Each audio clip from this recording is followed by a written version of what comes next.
All right, so you you have. I mean, I've known you for a really long time, and what's crazy is we knew each other. And we didn't even know we knew each other. I know, over 20 years. But first of all, let me just introduce everybody to you. This is DJ Bango, and he's a resident DJ on my house show. And like we've just been talking.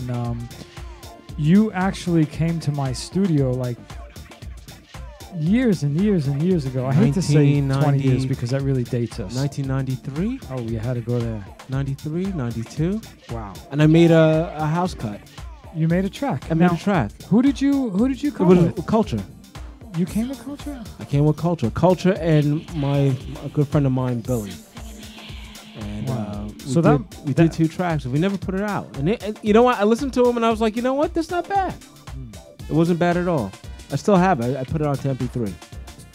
All right, so one day now I'm going to play it. I'm going to play it on the house show, my house show. Let me ask you a question, because like I said, we've known each other so long, and we've never really, I know you from coming to the studio. Right. Not even from that time, creating music. I know you from DJing when Culture brought you on the 2009. 8mm mix show. Was it? Yeah, the 8mm mix show. I don't know if it was 2008, 2009. Somewhere around there. Yeah, around that time. All right, so tell me, because obviously that going back, you've been into music way before that. So how did you get started? You were DJing first? Did you? Yeah, the way I started, I used to go to. I guess the best way to start it was when I was younger. Before I went to college, I would listen to Frankie Knuckles late at night. I heard house music. And I really gravitated toward that. I went to Howard University, and the house was kind of big in D.C., so I came back to New York, and I heard that it was like house became commercial. Everybody wanted to play house, and people were like screwing it up. I mean, they couldn't be matched for anything. So right off the bat, it was so house I said, music they could do first it. and foremost, house music. I mean, of course. I mean, I grew up on hip hop, and I'm Jamaican, so I a lot of. I play a lot of dance hall and reggae and soca. That's always, part of my culture. But I gravitated to house. And I think, I thought about the reason why I got into it. I just remember my father came up here from Jamaica, and he was big on funk and jazz. And when you're from the 60s and 70s from Jamaica, you listen to reggae. You didn't listen to anything else. But my father had a lot of Thelonious Monk, had a lot of Miles Davis. He had a lot of funk records, Earth, Wind and Fire. And the weird thing that my father did, and I think this is the reason why I got into DJing, he had 2 turntables and a mixer, and he was not a DJ. He had these 2 Technique turntables. I forget what model they were, with a little knob for the pitch control, and he had a mixer. And I would always go down in the basement and play with it, and he would get pissed off because I would mess up the knobs, and he's like, "Why are you touching my equipment?" And it was just weird that he, who buys 2 turntables and a mixer? You're not a DJ. He's like this 45-year-old guy in like early 80s with 2 turntables and a mixer, and he's not. So not he DJ. wasn't necessally DJing, but he was actually keeping a continuous mix right, flowing. Something was in it, and I maybe it's just somehow gravitated to me. And we used to go to a club, or we used to go to, Zanzibar out in Jersey, and we'd hear some of the DJs, and I'm like, yeah, what? I could do this. I saved up my money. I bought 2 12s, and I started buying records, and that's how I started. That was it. Interesting. Okay. So you immediately just loved house music. First and foremost. I love the first time I heard "Move Your Body." I knew it. I was like, "That I love this music." And then I heard some other house cuts, and I've heard "Move Your Body" back in when it first came out, and then I didn't hear anything until I went back down to DC because they didn't play it on Kiss FM until really late. I was in high school, so I went to bed, and I would listen to Red Alert and the hip hop shows.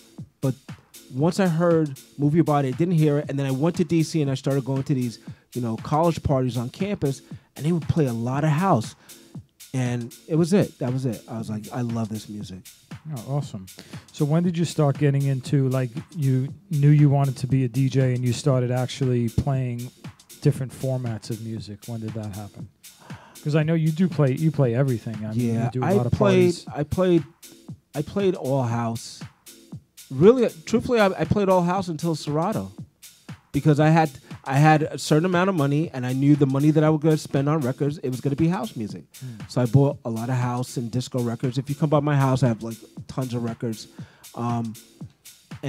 But when I started doing, I do like weddings and proms, and a lot of sweet 16s, and you play everything. So, and I play, I play mostly when I play out. I play a lot of dance hall and soca. You hear when I play on Sundays, it's nothing but dance hall and soca, and I play a lot of hip hop and R&B, but I love house. Love house music. Yeah. All right. So who are some of your, as far as house, your influence as far as DJs? Who inspired you? King Carpenter, Louis. I used to go to Sound Factory Bar every Wednesday. I love Camacho. Rest in peace. I loved him, man. He would always come. He'd always play some crazy stuff. And these DJs out of Chicago, DJ Rahan. I mean, they'll just find stuff that you just never heard of. So those are the DJs that I really love. Yeah. Okay. So like when we actually met, you started trying to produce a little bit, but you never like. I never followed through. After that one track. You never wanted to continue it, or you just loved spinning the music more. I love spinning, and then I got married and a family, and that kind of took a back burner, and just developing my career. I moved from one career to another. I moved from film to banking, and just had to spend the time studying for my licenses. And then, I have two young kids. I have to spend a lot of time with them and the wife. But then the opportunity came up that I could start to, I could make some money off of this. And I started, playing a lot. Ironically, I wasn't playing the music I love. I played the music that people wanted to hear. So, what were some of your, like a memorable event that sticks in your head from DJing? I DJ'd a big event at NYU for the incoming class, and it was a DJ Cuppy, and she's like this big DJ out in Europe and England, and she does a lot in Dubai, and so I was gonna open up for her, and so I played, and then she comes over, she's like, I'm going to go away. She's like, you got this. I'm going to go away for a few hours. And she just like disappears. She comes back. I was supposed to be her hype guy, but once she realized I play a lot of EDM and the kids were having a great time, she just disappeared. And it was just great to see, thousands of people just having a good time. Is that what you enjoy most about DJing? Just the response and being able to really make everybody that you got them in the zone, and you're making everybody feel good? Like what's your what drives you? I think another reason why I think I got into DJing, I'm not very social, so I don't like to talk to people. So that was my way of being at an event and not really having to socialize. So I could play music and not really socialize a lot. So that's the way you express yourself in a way. Yeah, you hear like sometimes I'll play. I'll mix it up a bit. I'll mix up different genres that you wouldn't think goes together, and they work.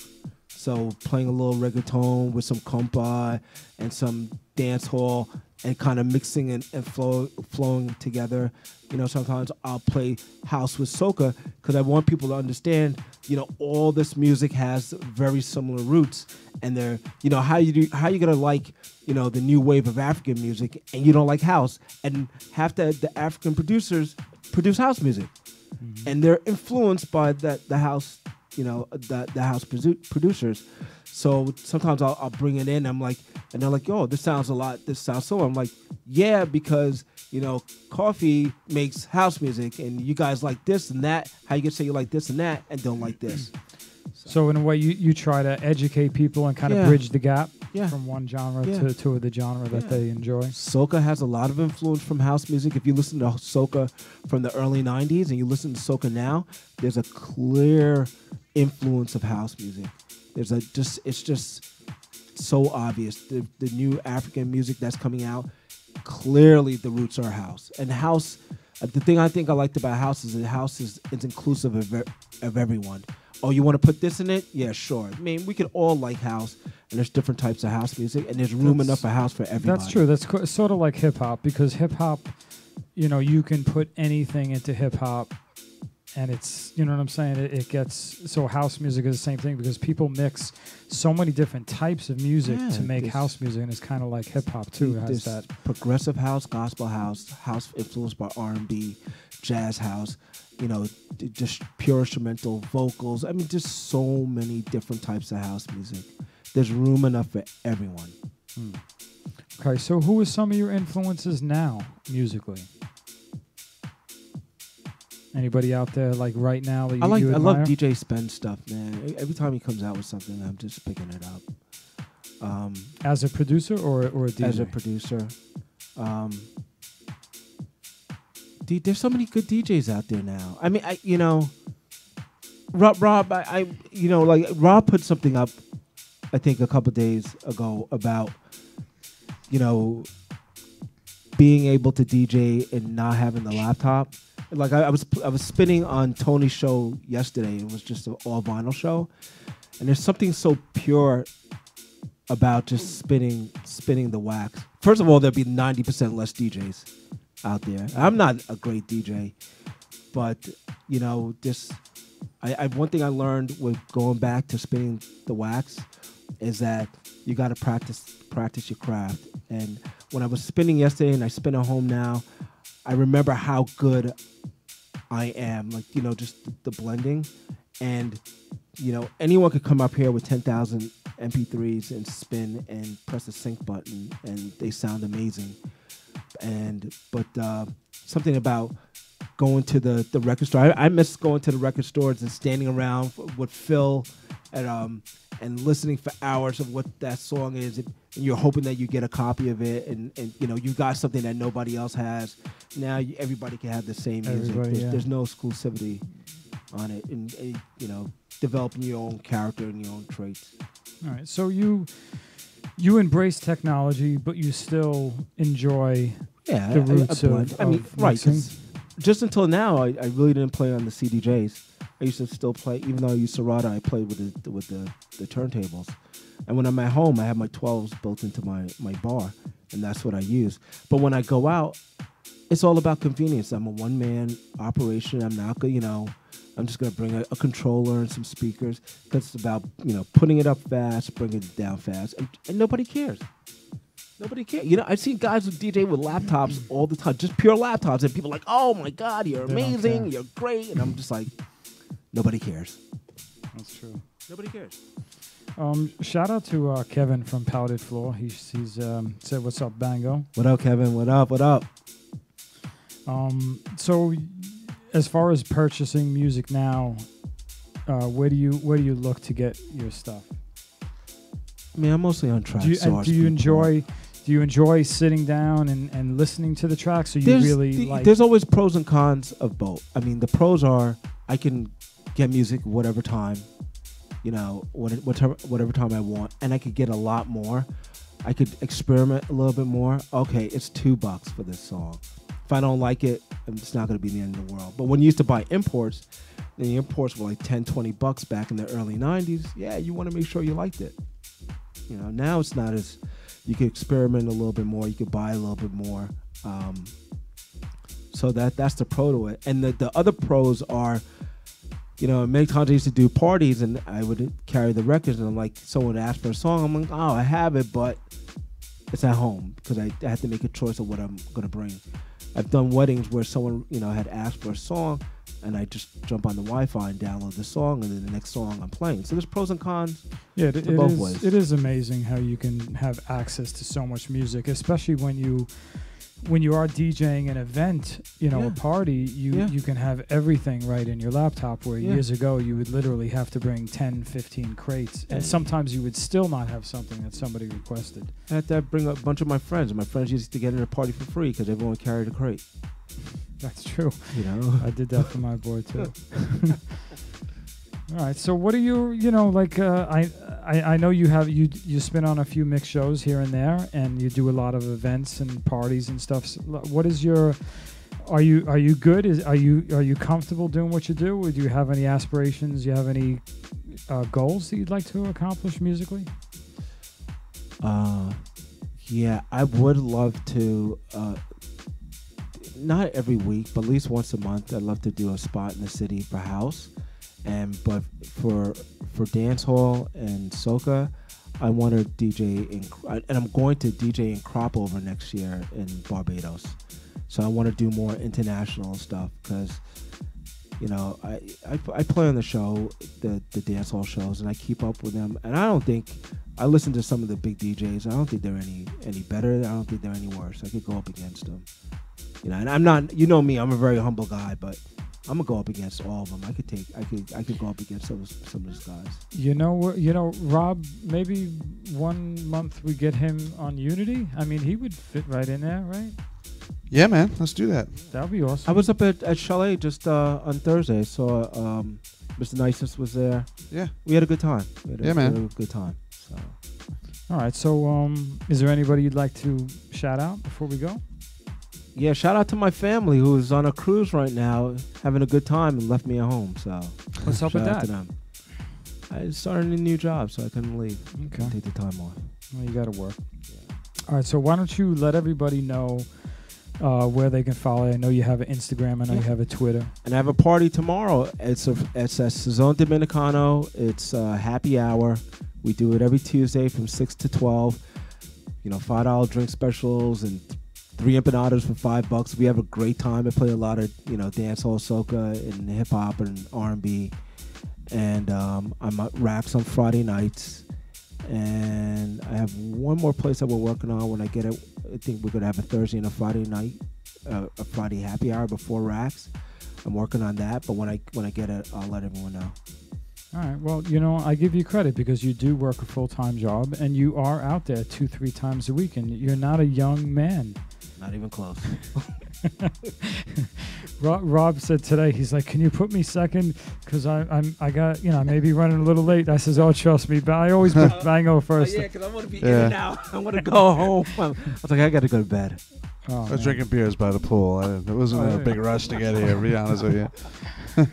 No, that's cool. I know you like to play first early. Yeah, you want to be in and out. I get it. It just works out that way just fine. Well, dig it. So, my friend, we've known each other a long time. So, thank you very much for you know. Good interview. Thank you. I've been through all when you started, and I've seen you grow. I mean, you've seen you from the studio in your home to where we were in America, and now we're here. Yeah. You know, you've been growing. You've been growing and doing big things. So well, I'm trying. You know, you just gotta keep improving and keep growing, because if you remain stagnant, you're just gonna get. There's a saying, I forget who said it. I don't know if it was Walt Whitman or something. But even if you're on the right path, if you're not moving, you're gonna get run over. So yeah, I'm just big on that. You know, I always like to make improvements. I'm never happy either. You know, a lot of people get comfortable, but you know, you got to remember, in today's day and age, there's millions of people doing the same thing, and it's just like, if you sleep, you're gonna wake up one day and you're gonna be like, what just happened? I was just doing so well, and now all these people. So there's been a lot of people trying to do, you know, it seems what we do here is very easy to do, but you know what? Deep down it's not, because you got bills to pay. It costs us a lot of money to be here. We're not in the middle of some industrial park in the middle of nowhere. We're right off Sunrise Highway. We're a block away from the Long Island Railroad train station, and we got a beautiful facility here, and we're not even done yet. So next month we got a few little surprises. So I appreciate everybody noticing, and I just want to make an impact in this business, you know, for whatever I can do, and I'm just glad that you and guys like Rob and everybody involved are a part of it. So, because I can't do it by myself, so I appreciate everybody involved in what we do here. So, all right, so thank you very much. I really appreciate it, and follow Bango. Did you say your Twitter and your Instagram? I don't think you did. DJ Bango NYC. That's Twitter. DJ Bango NY on Instagram. That's it. All right, cool. And I have www.djbango.com. Oh, there you go. Right there. Go. All right, awesome. All right, so I appreciate it. And we are not done here. We have Rob James about to do his thing, so I'm excited about that. And after, we're going to sit down, we're going to talk to Rob for a little bit. So it's going to be a good night. So stick around, tell a friend, tell a friend. We're going to be here till midnight. My house show, strongisland.tv, strongisland.com.